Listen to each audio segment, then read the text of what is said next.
ஆய்வுக் கட்டுரையும் தமிழகத்தில் இருக்கக்கூடிய அனைத்து கல்லூரிகளுக்கும் இதுக்கு ஒரு அழைப்பு அனுப்பி அதில் ஆர்வமுடைய மாணவர்கள் எல்லாம் ஆய்வு மாணவர்கள் பேராசிரியர்கள் எல்லோரையும் பங்கேற்க செய்து அவர்களிடமிருந்து கட்டுரைகளை பெற்று அதனை மிகச் செம்மையாக அதனை வந்து ஒரு ஒரு செதுக்கி அதில் வந்து பல்வேறு விதமான பீர் ரிவ்யூஸ்ன்னு சொல்லக்கூடிய அந்த ரிவ்யூஸ் எல்லாம் பண்ணணும்னு சொல்லி அதெல்லாம் பண்ணி இந்த நூலை ஒரு மிகச்சிறந்த ஒரு படைப்பாக்கமாக ஆக்கி தந்திருக்கிறார்கள். ஒரு ஒரு 4 மாத ஒரு கடின உழைப்பின் மூலமாக இந்த நூலை நமது பேராசிரியர்கள் இருவரும் உருவாக்கி தந்திருக்கிறார்கள். அவர்கள் இருவருக்கும் எனது மனமார்ந்த உண்மையான மனமார்ந்த வாழ்த்துக்கள்.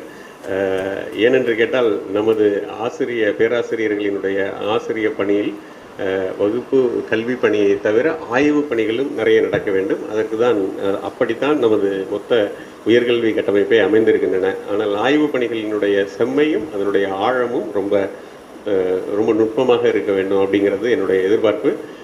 சில வேளைகளில் அது கைகூடாமல் போய்விடும். ஆனால் இதில் அது மாதிரி பண்ணாமல் நல்லா பண்ணணும் அப்படிங்கிறது ரொம்ப தீவிர முயற்சி எடுத்திருக்காங்க. இதனுடைய ஒரு மிக முக்கிய சிறப்பாக என்னென்னா, கிட்டத்தட்ட 100க்கும் மேற்பட்ட கட்டுரையாளரிடமிருந்து இந்த இதுக்கான ஆய்வு கட்டுரைகள் பெறப்பட்டிருக்கின்றன.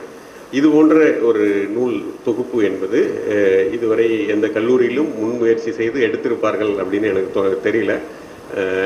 பண்ணியிருக்கலாம், பண்ணாமலும் இருக்கலாம். ஸோ இது வந்து ஒரு பல கல்லூரிகளினுடைய ஆய்வு மாணவர்கள், ஒரு ஆர்வமுடைய பேராசிரியர்கள் அனைவரும் சேர்ந்து கொண்டு வந்த ஒரு கூட்டு தொகுப்பு. அதனை மிக நேர்த்தியாக ஒருங்கிணைத்து இதெல்லாம் 100 பேர்கிட்ட இருந்து கட்டுரைகள் வாங்கி அதையும் கால அளவீட்டுக்குள் அதை நிறுத்தி அதை எடிட் செஞ்சு அதை வந்து அச்சுக்கு கொண்டு போகிறது அப்படிங்கிறது வந்து எவ்வளோ கடினமான பணி அப்படிங்கிறத இதை ஒரு புத்தகத்தை தொகுத்து பார்த்தா அது கண்டிப்பாக தெரிந்திருக்கும். ஸோ அந்த விதத்தில் ரொம்ப ரொம்ப சிறப்பாக செயல்பட்டீங்க சார். உண்மையிலே உங்களது பணிக்கு எனது நிச்சயமான மனமார்ந்த வாழ்த்துக்கள். இதில் இருக்கக்கூடிய கட்டுரைகளை எல்லாம் நான் ஒரு சில கட்டுரைகள் எல்லாம் நான் வாசித்து பார்த்த பொழுது நமது ஆய்வு மாணவர்கள், அதாவது பெரும்பாலும் முதுகலை மாணவர்கள் அல்லது ஆய்வு மாணவர்கள் இதில் நிறைய கட்டுரைகள் எழுதியிருக்காங்க. பொதுவான நமது ஆய்வு தளங்கள் கல்லூரிகளிலோ அல்லது பல்கலைக்கழகங்களோடு நடக்கக்கூடிய ஆய்வு தளங்கள் என்பது இப்பொழுது வந்து ஒரு பட்டம் பெறும் ஒரு நிகழ்வுக்காக நடத்தப்படக்கூடிய ஒரு ஆய்வு அப்படிங்கிற நிலைமையில் இருக்கிறதா ஒரு சிறு விமர்சனம் இருக்குது. அந்த விமர்சனத்தில் ஓரளவு உண்மையும் இருக்குது. ஸோ அந்த மாதிரியான ஒரு கட்டுரைகளாக இல்லாமல் ஒரு உண்மையான